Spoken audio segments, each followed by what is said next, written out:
Bonsoir à tous et bienvenue dans ce nouveau numéro de la Fabrique des Sports. Alors aujourd'hui, on a choisi de s'intéresser au barrage de la Coupe d'Europe de baseball, une compétition organisée ce week-end par les Huskies de Rouen qui viennent de célébrer il y a tout juste 2 semaines leur 10e titre de champion de France. Alors en jeu pour eux ce week-end, une place dans le top 12 européen. Mais attention, il faudra se méfier des Belges et des Russes. En juin dernier à Barcelone, les Huskies ont provisoirement quitté l'élite continentale après avoir terminé dernier de leur poule.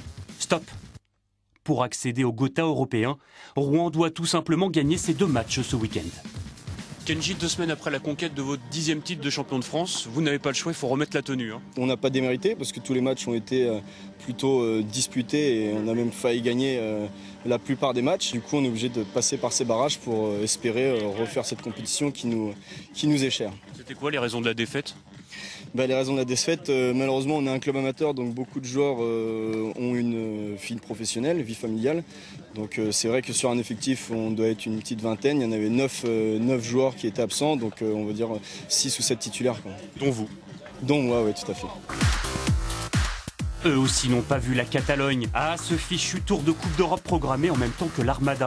Et quand on travaille dans la restauration, qui plus est sur les quais, le timing était vraiment mauvais. Sur la 44 whisky, j'ai ouvert la table. Mais ce week-end, Luc Piquet et Joris Bert pourront jouer. Nous sommes vendredi et nos 2 Huskies sont à bloc à la veille de leur premier match face à Anvers. Luc, tous les joueurs des Huskies occupent forcément un emploi à côté du baseball ? À part les étudiants, oui. Tous les autres qui sont plus étudiants, qui ont fini leurs études, donc plus de 21 ans à peu près, ils ont tous un travail. Est-ce que les Huskies pourront compter sur l'intégralité de leur effectif ? De recevoir à la maison, c'est vraiment un super avantage puisque tout le monde à 17h peut se libérer pour pouvoir venir jouer parce qu'on joue samedi à 17h, dimanche à 17h, donc c'est vraiment plus facile. Disons-le, le monde du baseball européen est aussi petit que sa balle en liège compressé. Et hasard du tournage, Luc et Joris retrouvent de vieilles connaissances, les Russes de Moscou, leurs adversaires dimanche. Ils savent déjà qu'ils devront se méfier de la fratrie Lobanov. Ce vendredi, les 2 frangins s'autorisent une balade dans les rues de Rouen à seulement 4 heures de leur première rencontre face à Anvers. Et c'est le premier séjour en France pour Nikita, 19 ans, et Nikolai, 24 ans. J'adore les édifices ici, ils sont chargés d'histoire. Et cette voie de pierre, c'est une très jolie voie piétonne. Touristes en goguette, les Lobanov sont aussi les piliers de la sélection russe du baseball. Nikolai est le plus expérimenté, lui qui a évolué aux États-Unis après avoir intégré l'organisation des Braves d'Atlanta. C'est d'ailleurs marqué sur son t-shirt. C'est quoi le niveau du baseball russe ? Le niveau du baseball russe est, je pense, au-dessus de la moyenne. Et nous progressons d'année en année. Maintenant, on peut rivaliser avec des équipes comme la France ou la Belgique. Mais on est encore une nation mineure du baseball européen. On est loin, par exemple, des Italiens ou des Néerlandais. Nikita, c'est quoi l'objectif de ton équipe ce week-end à Rouen ? C'est assez simple. C'est de jouer le mieux possible et surtout de montrer la meilleure image de notre baseball. La plus belle possible. C'est tout. À Rouen, Russes et Belges ont investi le même hôtel.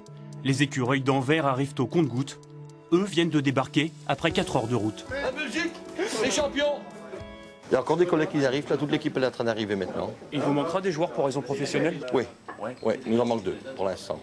On va essayer de disjockey dans des discothèques à Anvers et ils doivent travailler vendredi, samedi, dimanche avec la nuit, alors ça leur coûte un peu trop pour faire le sport d'amateur, quoi. Okay.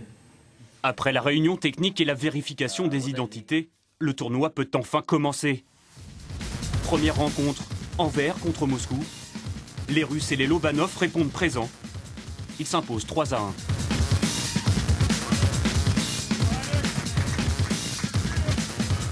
Lendemain midi, dans une tanière de skis, ici ils sont 4 joueurs en colocation. Dans 3 heures, la bande affrontera Anvers.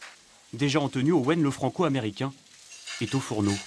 Aujourd'hui, on a des pâtes et du poulet, comme d'habitude avant le match, menu assez sportif.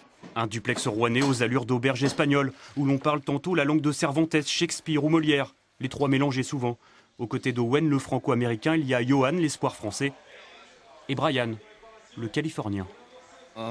Moi, je suis du genre zen avant les matchs, je ne me prends pas la tête. Sans oublier le taulier vénézuélien José, ancien des Mets de New York. Pas de gris-gris dans le sac, son porte-bonheur à lui, la religion. C'est Dieu qui est très important pour moi. Regarde, j'ai un tatouage de la Vierge Marie sur un bras et sur l'autre, c'est le Christ. C'est la religion qui a fait avancer ma carrière, ma vie et ma famille.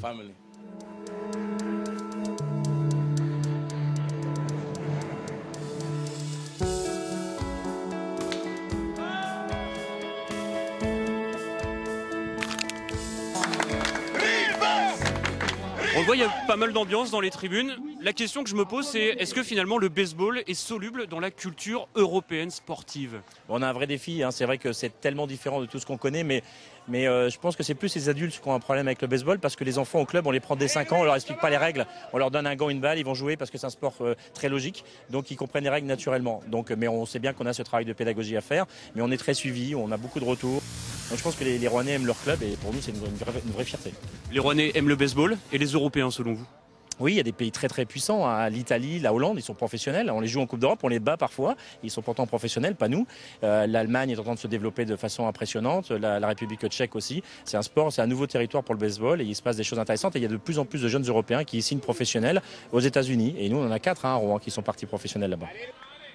Vainqueur des Belges, samedi sur le score de 11-5, les Rouennais disputent le lendemain face aux Moscovites le match décisif. Les Huskies vont faire parler leur expérience du haut niveau européen. Victoire 7-0. Les portes de l'élite européenne s'ouvrent de nouveau pour les joueurs du président Roland. On sent que cette équipe qui a grandi ensemble et gagné ensemble arrive à une maturité maintenant qu'elle n'avait pas évidemment il y a 10 ans. Donc tout est possible, quoi. C'était le dernier week-end de baseball au pays des Huskies. Mais l'esprit de la meute est déjà tourné vers la saison prochaine. Vers ce mur aussi auquel il ne manque plus qu'un titre de champion d'Europe. Si loin hier, si près aujourd'hui.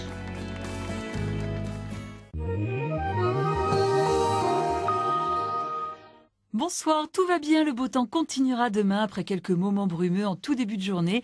Ensuite, grand soleil, petits nuages ou pas de nuages du tout et vent faible et 10 degrés sur les thermomètres à Évreux et à Rouen. Demain après-midi, nouvelle journée d'été avec un chaud soleil, un ciel sans nuages et un vent calme et avec 23 degrés dans l'agglomération de Rouen et 24 à Gisors ou à Évreux. Demain, 3 minutes de jour en moins. Retour du soleil à 7h47. Il se couchera ensuite à 19h54. Bonne soirée et bonne fête au Tecle. Bon appétit!